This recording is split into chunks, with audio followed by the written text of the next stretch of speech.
આ જો એસી ડબ્બામાં શોપિંગ થઈ રહી છે, આ જ મજા છે.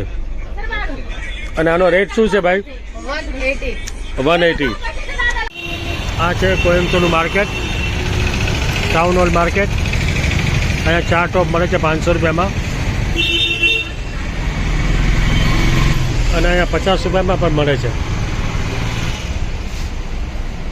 તો તમે આ ટોપ પહેરશો તો તમે સાઉથ ઇન્ડિયન જેવા લાગશો.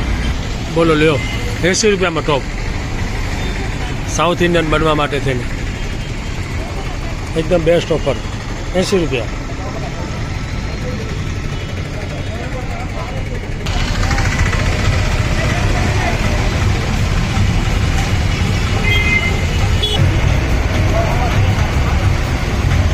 માર્કેટમાં ફરતા ફરતા અમે એક મંદિર ઉપર આવી ગયા. અહીંના મંદિર કંઈ અલગ જ હોય છે,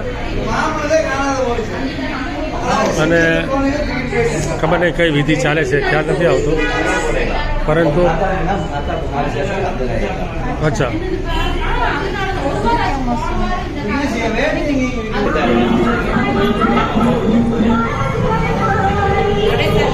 જો આ બાજુ મોબાઈલ મળે છે, અને સામે છે માલાબાર. અહીંયા ગોલ્ડ સસ્તું મળે છે. આપણા કરતાં સાઉથમાં ગોલ્ડનો ભાવ ઓછો હોય છે, એવું મેં પહેલાં પણ કીધેલું છે અને આજે પણ કહી રહ્યો છું. આ પોથી છે,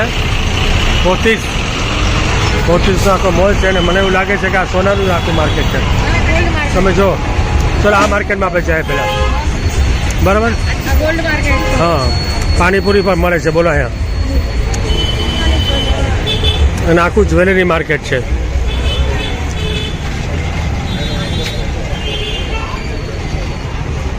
અહીં ટોપ ને બધી વસ્તુ સસ્તા મળે છે, 500 રૂપિયામાં 3 ટોપ. હા, સાઉથ ઇન્ડિયન ટોપ. તમે પહેરો એટલે તમને લાગે કે તમે સાઉથ ઇન્ડિયનના છો અને ગુજરાતમાં રહો છો. તમે જો ને ગોલ્ડ,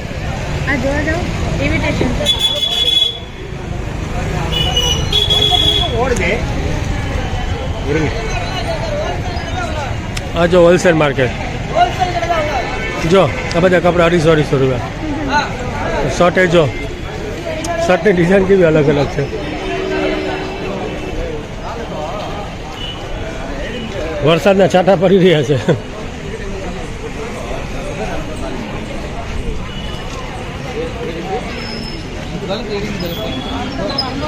આ પાકીટ જો,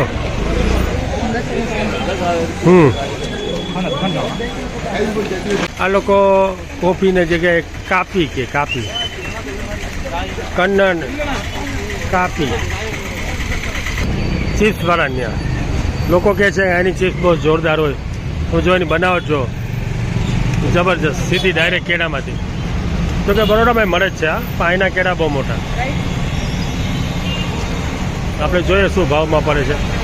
એની સ્ટાઇલ તો જો, એક સાથે ત્રણ. કોયમ્બતુરનો સૌથી મોટો મોલ, જ્યાં બર્ગર કિંગ છે, KFC છે ને મેકડોનાલ્ડ્સ પણ છે.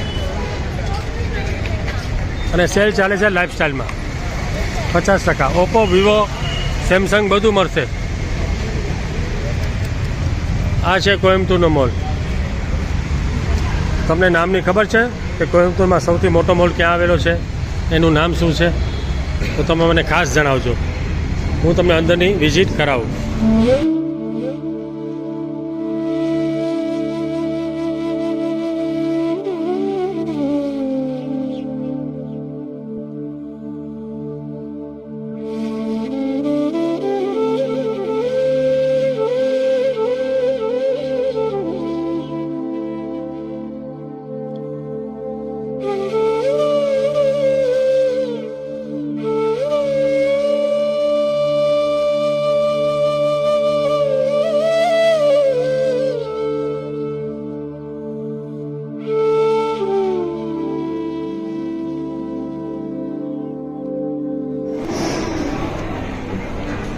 Hundred percent veg.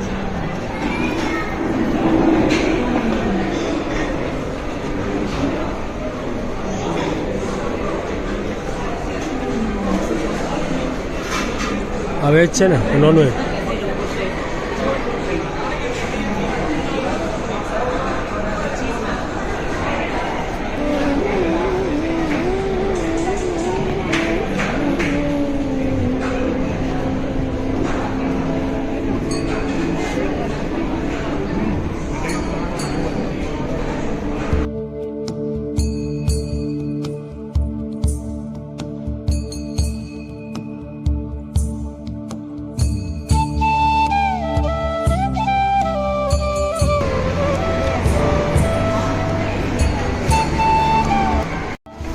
અત્યારે કોઈમ્બતુરમાં છે. ચાય અમારી આવી ગઈ છે ગરમા ગરમ, જે તમે જોઈ શકો છો. તમને ખ્યાલ છે કે અહીંયા જે આપણે જમવાનો નાસ્તો ડિનર આપે છે ત્યારે આવા પત્તામાં શું કામ આપે છે એનો રાજ તમને ખ્યાલ છે?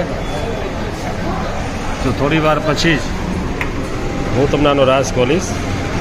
કેળાના પાનમાં જમવાની પરંપરા ઘણા વખતથી છે અને એનાથી હાઇજેનિક જે જમવાનું હોય છે એવું ને એવું રહે છે. થાળીનો ડાયરેક્ટ સ્પર્શ નથી થતો, જોવામાં એકદમ સારું રહે છે અને ડેકોરેટિવ પણ તમને લાગે છે, એટલા માટે લોકો એમાં જમવાનું આપે છે. ગુડ મોર્નિંગ દોસ્તો, હું છું કોઈમ્બતુરમાં. આ રાનીસ હોટલ અને બેકરી બહુ ફેમસ છે. તમારા અહીંયા નાસ્તો કરવો હોય ને કે જમવું હોય, ઢોસા, વડા, ઇડલી, બહુ મજા આવશે. પ્યોર વેજ છે, બીજું અંડા બંડા એવું કશું નહીં મળે. અને આ જે સ્ટેશન એરિયો છે એની ઉપર પણ એક જમવાનું મળે છે. અને આ જે ગલી છે એની અંદર ઘણી બધી લોજો મળે છે. તમને રૂમ મળી જશે 800, 1000, 1200, 1500, અને એ રૂમ પ્રમાણે હોય છે. ફેસિલિટી પણ એ પ્રમાણે હોય છે. સારી હોટલ પણ છે જે સારા ભાવમાં મળે છે. અને આ છે કોઈમ્બતુર જંકશન. આ કોઈમ્બતુર તમિલનાડુમાં આવેલું છે. હવે આજની અમારી સફર શરૂ થશે, તમને હું આગળ જણાવતો રહીશ. હા, એક વાત તમને કહેવાની રહી ગઈ કે અહીંયાથી ઊટી એકદમ નજીક છે, જે લેફ્ટ સાઈડ ઉપર આવેલું છે, અને રાઈટ સાઈડ ઉપર કોડાઈકેનાલ નજીક છે. ને પોલાચી તમે કદાચ સાંભળ્યું હશે નામ. એ પોલાચી જે છે એ પિક્ચરના શૂટિંગ માટે બહુ ફેમસ છે. એની આગળ કુન્નૂર કરીને પણ છે, ત્યાં નાની ટ્રેન જાય છે જે ઊટી જાય છે. તો ચલો હવે તમને વધારે વાત નહીં કરું, ટ્રેનની સફર થોડી વારમાં કરશું. આ રેલવે સ્ટેશનનું સહાયક કેન્દ્ર છે જે તમને ઇન્ફોર્મેશન આપે છે. આજની જે ટ્રેન છે બપોર સુધીની, બધાના નામ લખેલા છે. અમે પણ વિચારીએ છીએ કે આમાંથી કઈ ટ્રેનમાં જવું. ત્રિચી જઈએ તો જોઈ લીધું, મુંબઈ જઈએ કે ત્રિવેન્દ્રમ જઈએ કે મેંગ્લોર જઈએ. મેંગ્લોરની હમણાં મળશે. સ્ટેશનની અંદર પણ તમને બધી વસ્તુ મળે છે જે તમે જોઈ શકો છો. આ સ્ટેશનની ખાસિયત એ છે કે આ સ્ટેશન જે છે એ ગ્રાઉન્ડ ફ્લોર ઉપર છે, અને તમારે ઉપર જવું હોય તો ફર્સ્ટ ફ્લોર ઉપર ટ્રેનમાં જવું પડે. અમે લોકો 4 નંબર પ્લેટફોર્મમાં જશું, પણ હવે લિફ્ટમાં જવા માગીએ છીએ. તો જોઈએ છે કે શું છે લિફ્ટનો હાલ. લોકો લિફ્ટમાંથી જેવા બહાર આવ્યા તરત જ અમારી ટ્રેન અહીંયા જ ઊભેલી. કરણમાં જ અમે ટિકિટ કાઢેલી.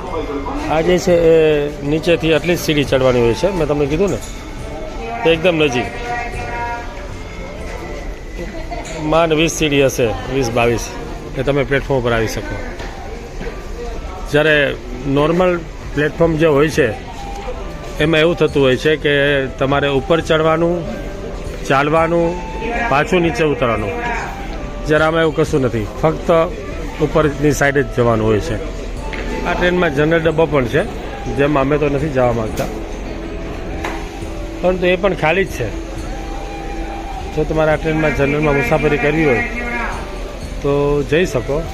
અમે અમારી સફરમાં એવું નક્કી કરેલું કે જે સ્ટેશન ઉપર આપણે હોઈએ અને એ સ્ટેશનથી જો તમને કોઈ ટ્રેન ઉપડતી હોય તો એ ટ્રેનમાં જ બેસવાનું, જેથી કરીને કોઈ ટિકિટ ન મળે તો તમે જનરલ ડબ્બામાં પણ 2-4 કલાક મુસાફરી કરી શકો. પણ અત્યાર સુધી એવો ચાન્સ તો આવ્યો નથી, તો એ વસ્તુ આપણી સારી કહેવાય. પણ અંદર જઈ રહી છે.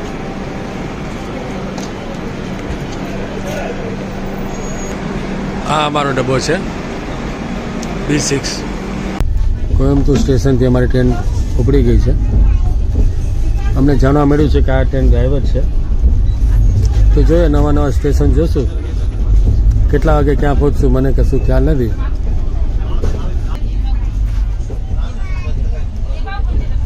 બધા ડિપાર્ટમાં બેસી ગઈ છે અને અમારી ટ્રેન આખી ખાલી જ છે.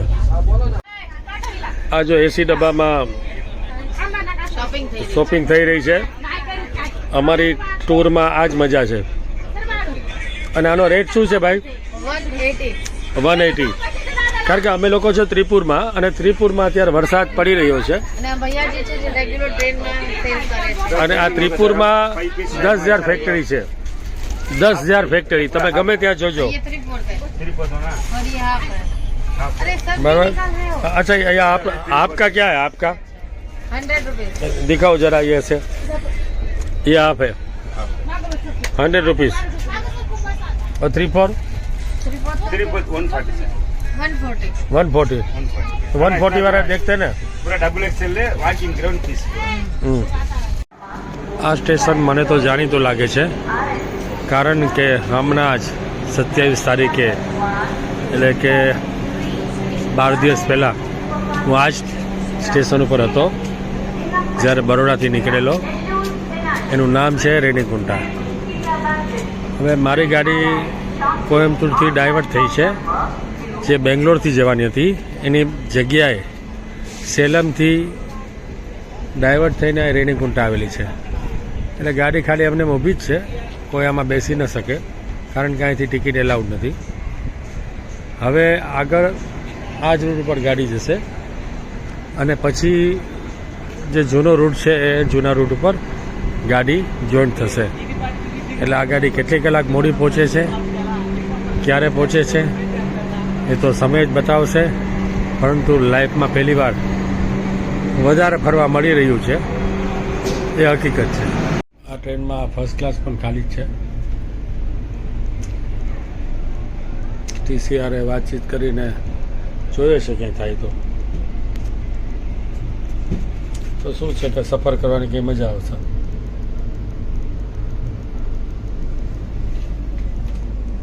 સેકન્ડ ક્લાસ પણ ખાલી જ છે. 5-6 જણા છે આખા ડબ્બામાં. લોનાવાલા સ્ટેશન પાસ થઈ રહ્યું છે, બસ હવે મુંબઈ આવશે.